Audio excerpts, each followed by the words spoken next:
News এই মুহূর্তে নিবেদন করছেন টেক অফ এভিয়েশন।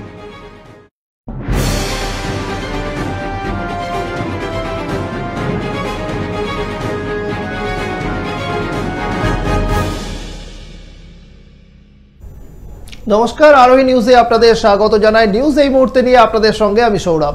আর শুরুতে যে খবরের দিকে নজর রাখবো, কেষ্টপুরে চলন্ত বাসে ভয়াবহ অগ্নিকাণ্ড, আগুনে ভস্মীভূত হয়ে যায় বাসটি।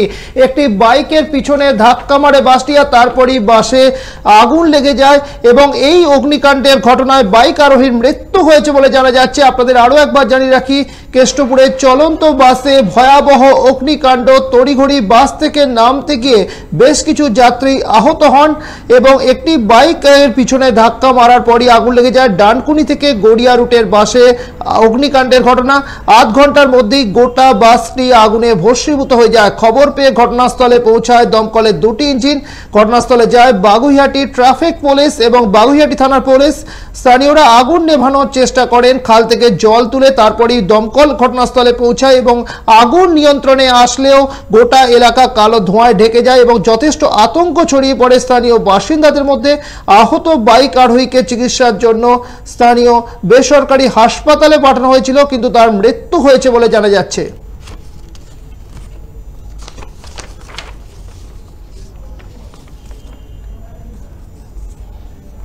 প্রথমে আমরা দেখছি সাবয়ের ওখান দিয়ে অ্যাক্সিডেন্ট হলো, বাসের তলায় বাইকওয়ালাটা চলে আসলো। তারপরে আমাদের ক্লাস সামনে বাইকওয়ালাটা পরে হাত পা ছিলে গেছে, হসপিটালে আত্মহত্যা হয়ে ভর্তি হয়ে গেছে। তারপরে বাসওয়ালা এখানে থামলো, থামার পরে প্যাসেঞ্জার বাসওয়ালা সবাই পালিয়ে গেছে।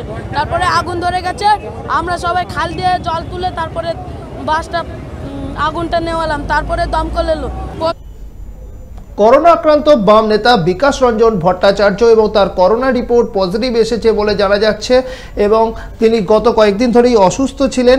আজ তার জন্মদিন এবং গতকাল রাতে সোয়াব টেস্টের পরই রিপোর্ট পজিটিভ আসে। সামান্য উপসর্গ নিয়ে তাকে হোম আইসোলেশনে রাখা হয়েছে। করোনা আক্রান্ত বিকাশ রঞ্জন ভট্টাচার্য গতকাল রাতে সোয়াব টেস্টের রিপোর্ট পজিটিভ আসে। সামান্য উপসর্গ নিয়ে তিনি হোম আইসোলেশনে রয়েছেন।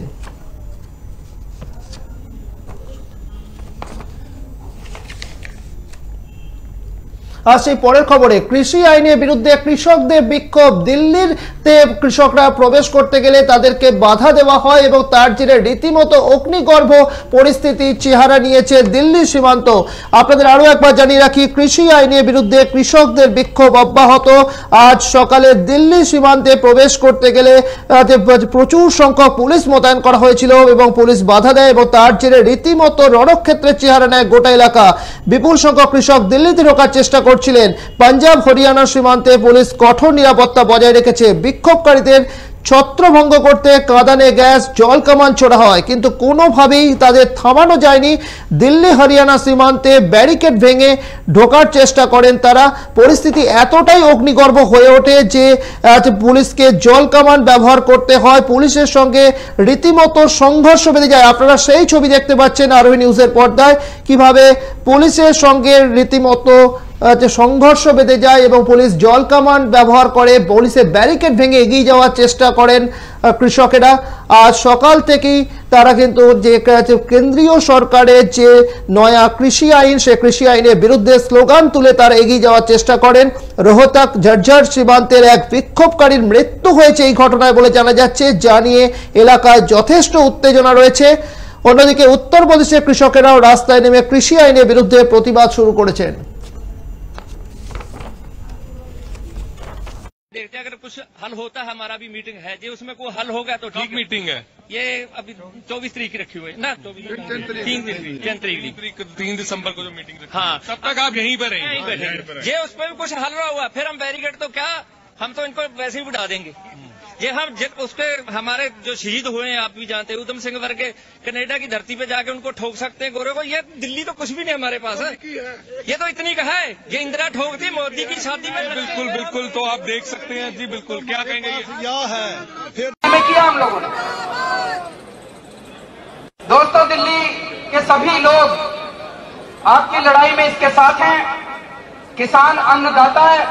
24 घंटे इतनी धूप में, इतनी कड़कड़ाती धूप है, हम लोग तो 10 मिनट बैठ जाए तो पसीने आ जाते हैं और किसान तो 24 घंटे ऐसी धूप में काम करता है।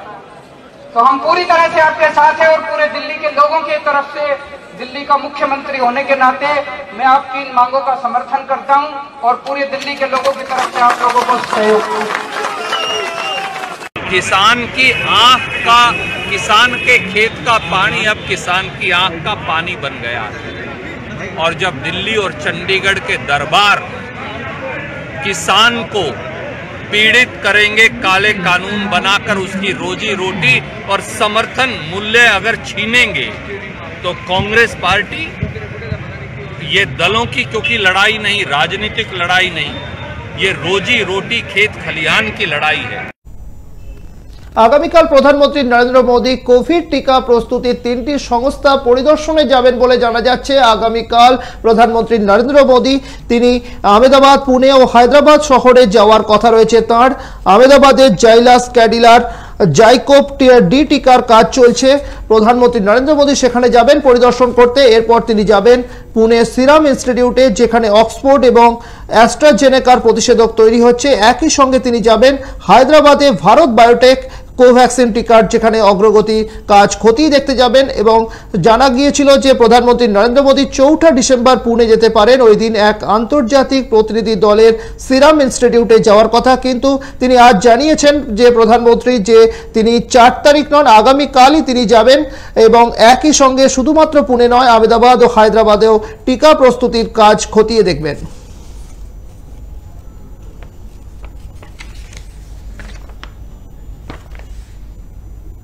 26/11-12 বছর বর্ষপূর্তির দিনই কিন্তু জঙ্গি হামলার ঘটনা ঘটল কাশ্মীরে এবং 2 ভারতীয় জওয়ানের মৃত্যু হয়েছে বলে জানা যাচ্ছে। 26/11-12তম বর্ষপূর্তিতে উপত্যকায় জঙ্গি হানায় শহীদ হয়েছেন 2 জওয়ান। শ্রীনগরের জওয়ানদের উপর হামলা চালায় জঙ্গিরা, তাদের খোঁজে শুরু হয়েছে তল্লাশি। শ্রীনগরের রাস্তায় কর্তব্যরত সেনাদের লক্ষ্য করে গুলি চালায় জঙ্গিরা, সেখানে শহীদ হন 2 জওয়ান। জানা গিয়েছে একটি গাড়ি করে হামলা চালায় জঙ্গিরা, সেখানে 2 জওয়ান গুরুতর আহত হন, পরে হাসপাতালে নিয়ে গেলে সেখানে মৃত্যু হয় তাদের। সেনার তরফে বলা হয়েছে হামলার ধরন দেখে এর পিছনে জৈশের হাত রয়েছে বলে অনুমান করা হচ্ছে, কারণ এই এলাকায় জৈশের সক্রিয় নেটওয়ার্ক রয়েছে।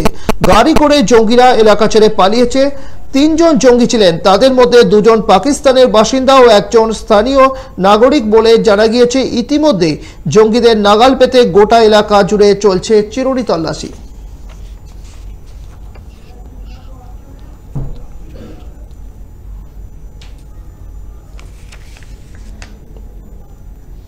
জম্মু কাশ্মীরে সন্ত্রাসবাদীদের মদত দেওয়ার অভিযোগে ফের গ্রেপ্তার মেহবুবা মুফতি। আপনাদের আরো একবার জানিয়ে রাখি, জম্মু কাশ্মীরে প্রাক্তন যে মুখ্যমন্ত্রী মেহবুবা মুফতিকে আবারও গ্রেপ্তার করা হয়েছে।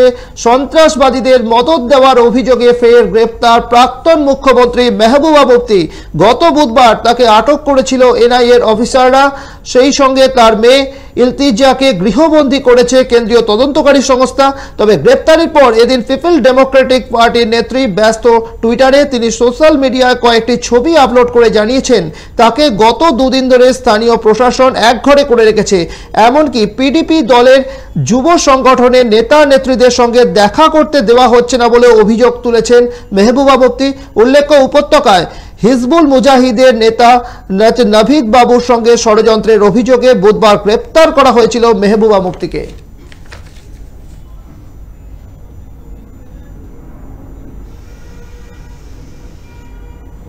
নিউজ এই মুহূর্তে এখনকার মতো এই পর্যন্তই। দিনভর সংবাদ অন্যান্য অনুষ্ঠানের জন্য দেখতে থাকুন আরোই নিউজ।